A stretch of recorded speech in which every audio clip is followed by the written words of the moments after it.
Jemi rikthyer në studio dhe po vazhdoni të jeni me emisionin e sajtës ku keni mundësi të edhe ju të bëni pjesë e bisedës sonë. Jemi duke diskutuar për kontratat dhe marrëveshjet gojore. 038-728-270 janë numra ku ju mund të na telefonani. Besoj që është tema mjaft e gjerë, inshallah na mbulojnë edhe minuta që kemi shumë për të diskutuar. Bëhet fjalë për dallimin në mes të shkëputjes dhe anulimit të kontratës. A mundesh më shpjegoj cila është kjo? Po, dallimi është shumë i madh, madje ne e vrem në praktikë se shumë persona që nuk janë jurista e përpilojnë kontrata, pikërisht këtu e bëjnë gabimin më të madh, sepse ngatrojnë shkëputjen me anulimin e kontratës. Dallimi kryesor mes shkëputjes dhe anulimit është se shkëputet një kontratë që është e vlefshme, ndërsa anulohet kontrata që është e pavlefshme. Do thotë pasojat juridike të shkëputjes dhe anulimit dallojnë në mënyrë substanciale. Cilat janë? Ta zom, të shkputja e kontratës. Kontrata mund të shkputet gjithmonë me marrëveshje në mes të palëve, dhe aty nuk ka kontest. Mirë po, kontrata mund të shkputet në mënyrë të njëanshme në dy situata. Dhe atë, nëse ndryshojnë rrethanat, prej momentit kur është lidh kontrata, deri në momentin kur po zbatohet kontrata, kemi një ndryshim të rrethanave. Tash mos përdori fraza latine, mirë po ne i themi klauzula rebus sextantibus, ndryshimi i kontratës për shkak ndryshimit të rrethanave. Atëherë, do thotë pala të cilës ju ka vështirësuar përmbushja e kontratës për shkak ndryshimit të rrethanave që janë jashtë kontrollit të tij, atëherë ka mundësi që të kërkojë ndryshimin e kontratës në përputhje me rrethana të ndryshuara, e nëse nuk mund të ndryshohet kontrata, apo kontrata e humb kuptimin pas ndryshimit të rrethanave mund edhe të shkëputet, dhe gjithmonë kontrata mund të shkëputet për shkak se pala tjetër, kontraktuese, nuk i përmbush obligimet sipas kontratës. Mirë po, edhe në këtë rast, kontrata nuk mund të shkëputet në mënyrë automatike, sepse pala në mirëbesim, pra pala që e ka zbatuar kontratën, duhet palës që nuk është duke e zbatuar kontratën të jap një afat të arsyeshëm për përmbushjen e kontratës. Dhe tek paskadimit të atij afati, mund që në mënyrë të njëanshme të shkëputet kontrata. E kemi një telefonat, inkuadrojmë, alo? Alo? Përshëndetje. Përshëndetje, unë quhem Islam Krasniqi. Po? Desha të bëj një pyetje nëse ka mundësi. Po ju dëgjojmë, mund ta bëni pyetjen. Desha me ditë cilat janë format e kontratës. Po. Format e kontratës, të shkruar apo gojore. Faleminderit shumë për telefonatën. Po, sa i përket formave të kontratës, natyrisht ekzistojnë kontrata jo formale dhe kontrata formale. Shumica e kontratave janë kontrata jo formale. Mirë po, disa ligje i ka përcaktuar si kontrata formale për shkak të peshës dhe rëndësisë që kanë në qarkullimin juridik. Për shembull, kontrata për shitblerjen e paluajtshmërisë duhet patjetër të jetë në formë të shkruar për shkak të rëndësisë që ka paluajtshmëria në qarkullimin juridik të madrave dhe shërbimeve. Pastaj, kontrata për ndërtim, për shkak të vlerës së saj, duhet të jetë në formë të shkruar, sepse nëse nuk është në formë të shkruar, atëherë ajo nuk prodhon efekt juridik. Disa kontrata përveç formës kërkojnë edhe në shkrim kërkojnë edhe notarizimin për me qenë të vlefshme. Mirë, po këto kontrata janë përjashtim. Shumica e kontratave janë kontrata jo formale. Pse janë jo formale? Sepse ne nuk mund ta parashojmë me ligj që edhe kontrata për shitblerjen e një laptopi të jetë formale me shkrim, sepse në atë mënyrë do të ngadalsohej qarkullimi juridik i madrave dhe i shërbimeve. Do thotë jo gjitha kontratat? Jo gjitha kontratat, sepse ne vazhdimisht ditë ndoshta nga 2-3 herë hyjmë në marrëdhënie juridiko-kontraktuale pa qenë të vetëdijshëm për atë punë. Nëse ne e pim një kafe në restoran, ne kemi bërë një kontratë shitblerjes. Të paktën marrim një fakturë. Me faturë, mirë po s'kemi kontratë me shkrim. Po jo me shkrim. Me shkrim. Prandaj vlen të potencohet se disa kontrata janë formale për shkak të rëndësisë së tyre apo për shkak të objektit të kontratës, mirë po shumica e kontratave janë jo formale. Mirë po, edhe kontratat jo formale për efekt provueshmërie, palët i lidhin në formë me shkrim, sepse nëse vjen deri te kontesti për zbatimin e tyre në gjykatë do ta kenë më lehtë që të provojnë pretendimet e tyre për përmbushje ose jo të kontratës. Atëherë është shpërblimi i dëmit kontraktor, cilat janë kontraktore kryesisht? Po para se me shku te kjo që të plotësoj Artani që mbetën borxhet pjesën e anulimit kontratës. Po. Dallimin mes shkputjes dhe anulimit kontratës, do të thonë kontrata për këndvështrimi tjetër anulohet vetëm mbi bazën e asaj kur nuk ka asnjë efekt juridik. Edhe anulimi i kontratës, vetë termi anulim e ka këtë kuptimin tjetër sepse nuk prodhon asnjë pasojë juridike me anulimin e kontratës. Se realisht ajo ka qenë nule. Kur ne kuptojmë nule, ne kuptojmë me fjalën që ka qenë ineksistente ajo kontratë, në këtë rast atëherë është anulimi i kontratës. Prandaj këtu është ai dallimi si nata me ditën që e përmendi edhe Artani mes kontratës, e shkputjes dhe anulimit e kontratës. Dhe tek shpërblimi vetëm, do thotë i dëmit të kontratave, kontraktore. Tash varësisht prej marrëdhënieve ose marrëveshjes që kontratës që është bërë, edhe ajo çështja e procedurës ligjore, të cilën ne realisht tash prej përvojës tonë ne kemi pak raste që kanë bënë me kompenzimin e dëmeve që kanë kur nuk është respektuar kontrata apo është shkput në formë të njëanshme ose nuk është përmbush kontrata. Këto janë çështje procedurale të cilat në gjykatë mund trajtohen për një periudhë, do thotë merr një periudhë kohë gjatë dhe për këto më së miri është ajo përvoja e cilën mund ta sjellin avokat, cilët mirën e kanë këtë background dhe ne nga ato kontakte që kemi edhe bashkëpunimin që kemi me avokat rezultojnë që këto vërtet janë të mundimshme. Aspekti procedural, aspekti i administrimit provave, respektimit edhe vetë marrëveshjes, mirë po edhe pjesa e ankimimit, sepse mund zgjasin me vite. Për këta ndoshta edhe Artani mund t'jep... Ose dëmshpërblimi kur nuk e respektojmë në thotë kontratë. Edhe lartësia dëmshpërblimit, varësisht prapë kjo varet prej kontekstit kontratës, por që vërtet janë të mundimshme. Prandaj puna e avokatit këtu, puna e profesionistë këtu është Besoj që Artani do të na tregojë edhe për dëmshpërblimin. Po, natyrisht nëse njëra palë i përmbush obligime që dalin nga kontrata, ndërsa pala tjetër nuk i përmbush, atëherë pala në mirë besim këtë rast ka drejtë të kërkojë shpërblimin e dëmit, për shkak se pala tjetër nuk është duke ju përmbajtur kushteve të kontratës. Natyrisht kur jemi te dëmi kontraktual shfaqet në dy mënyra, qoftë si dëm real, qoftë si fitim i humbur. Zakonisht të kontestet kontraktuale vjen më shumë në shprehje fitimi i humbur, sepse pala që e lidh një kontratë i ka pritshmëri që edhe pala tjetër të realizojë kontratën dhe duke marrë parasysh këtë fakt, ajo më tutje mund të hyjë në marrëdhënie tjera kontraktuale. Për shembull, për ta ilustruar kështu me fjalë më të thjeshta, unë dhe Antoni mund të kemi një kontratë për shitblerjen e një produkti, ku Antoni më shet mu produktin për 1.000 euro dhe unë e presat produkt, cilin unë e kam kontraktuar për me shit 2.000 euro. Po. Si shembull kështu më thjesht për marr. Dhe nëse Antoni nuk e realizon obligimin e vet kontraktual, atëherë edhe unë nuk mund ta realizoj obligimin tim, dhe në këtë rast e kam shumë lehtë ta dëshmoj dëmin në formë të fitimit të humbur, sepse po ta realizon të Antoni obligimin e vet kontraktual, unë do t'i fitoja 1.000 euro. Në këtë rast fitimi i humbur është 1.000 euro për mua dhe është lehtë e provueshme, mirë po natyrisht kjo duhet të provohet në gjykatë sepse lehtë është të thuhet, mirë po gjithmonë pala që pa ditë e ka barrën e provës për pretendimin e vet në gjykatë. Të flasim nështë a mund të bëhet shkëputja e kontratës vetëm me inicimin e një palë dhe në cilat raste? Po, shkëputja e kontratës mund të bëhet me inicimin e një palë nëse ajo palë që kërkon shkëputjen i ka përmbush obligimet e veta kontraktuale, ndërsa pala tjetër nuk i ka përmbush ato obligime. Në atë rast duhet që pala në mirë besim, pra ajo që ka përmbush kontratën, palës tjetër të jep një afat të arsyeshëm, plotësues për përmbushjen e kontratës. Sa kohë është afati kohor nështë minimal? Pyetja me vend për faktin se ligjvënësi se ka përcaktuar afatin.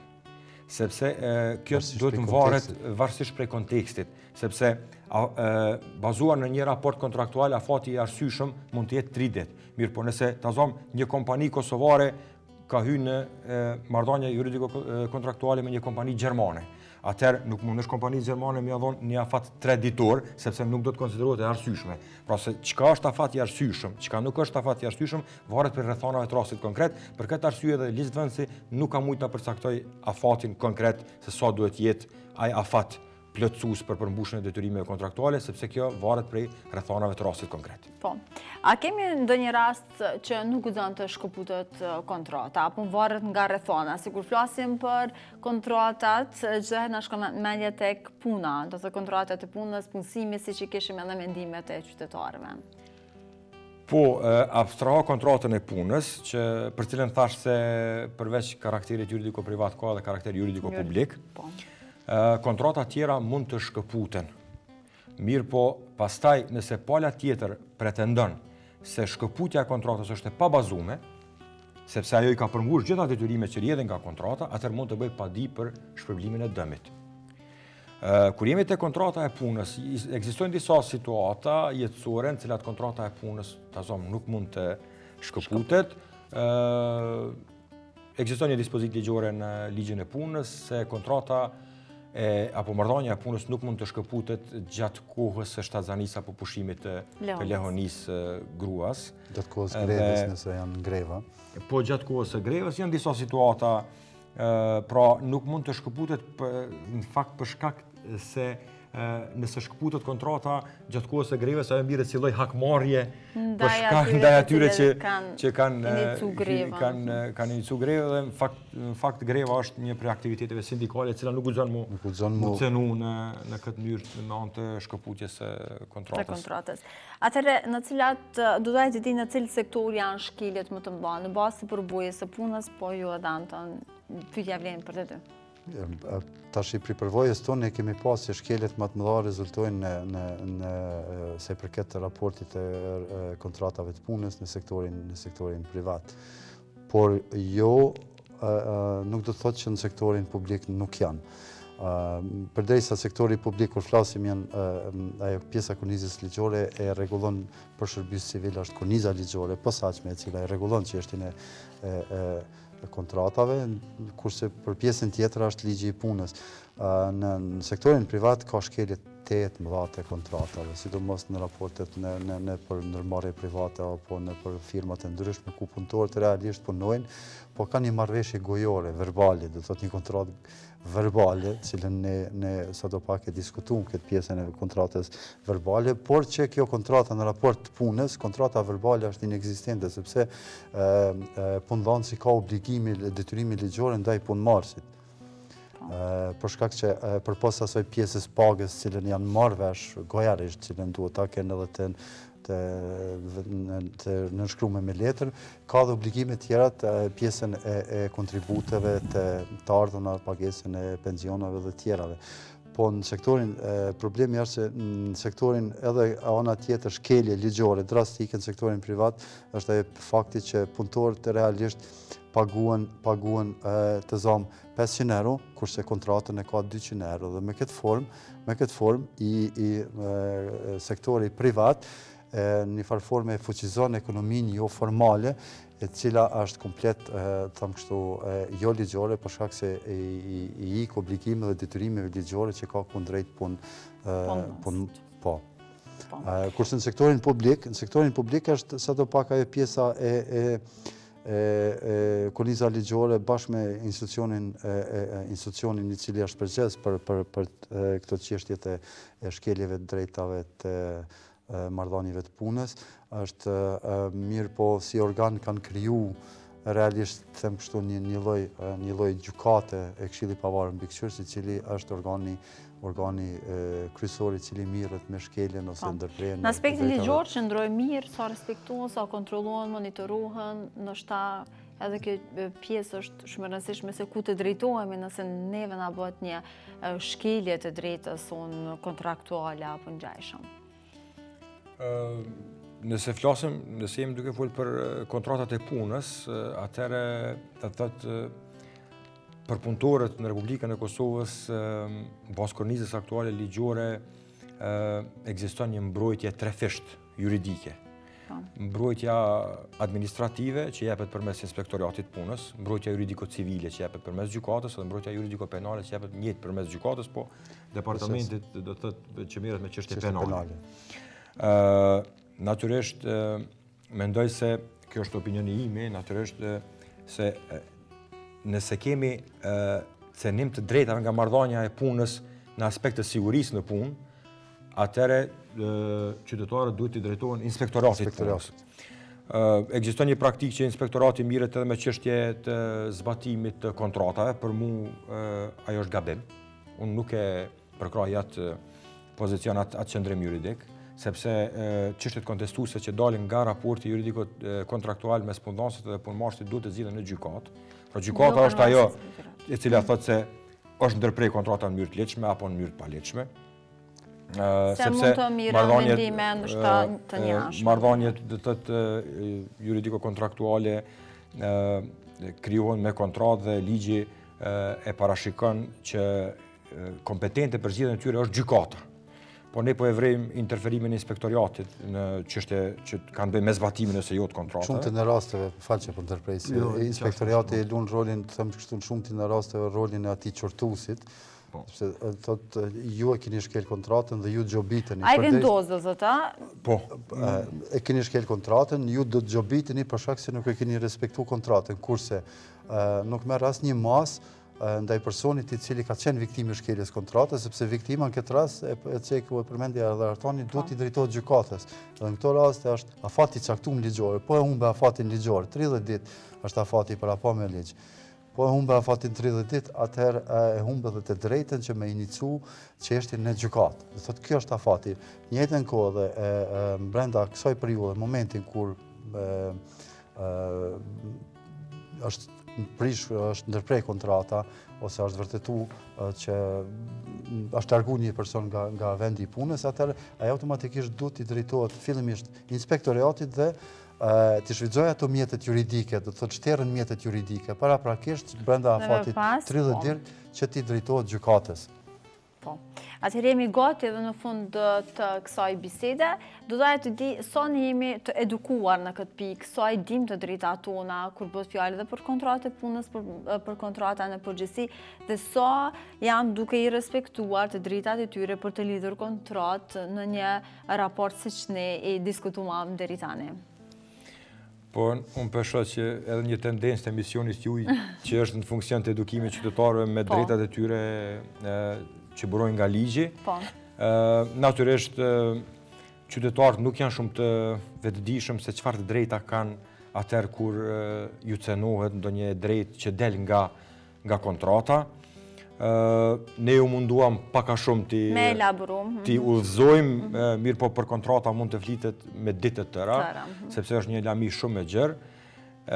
Natyrisht, çfarë mbetet sfidë në këtë pikë, ndoshta është? Sfidë në këtë pikë mbetet fakti se qytetarët atëherë kur ju drejtohen gjykatave për shkelje të kontratave, nuk mund të presin një gjykim brenda një afati të arsyeshëm. Kjo është sfida më e madhe e sistemit.